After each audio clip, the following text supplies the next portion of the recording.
Arguing and doing it convincingly is a real skill, one that can take years to perfect. And some who love it and are good at it get started very young. One teenager in Saskatoon has been honing his skills for a while now. And as Aaron Streck reports, he's so sharp, he's headed to the world stage. Well, look, people aren't that short-sighted. They can be intense. We think that absolutely falls. They can get heated. Don't get to the top of your industry by making poor decisions all the time. Debate isn't for the faint of heart. It can get very confrontational because the very nature of debate is arguing against someone else and trying to explain why your point of view is superior. To some, arguing comes natural, but it hasn't always been that way for Jason Shao. They would never provide a ballot if that's their only incentive. When I first watched Jason, he would speak very quickly. He rarely made eye contact, and his ideas were so complex that, despite the fact that I've been coaching debate for over 20 years, I struggled to understand.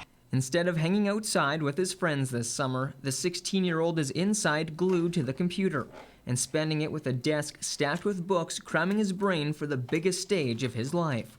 I've definitely been putting a lot of time into debate. I've been watching lots of videos, doing lots of research, and just working on debate arguments and cases. Shao began debate when he was in grade 6. It wasn't until the end of grade 8 when he fell in love with it. At that point, I really knew that I wanted to do debate seriously. It was really interesting. I learned a lot from it, and I was always engaged. Putting his nose to the grindstone has paid off.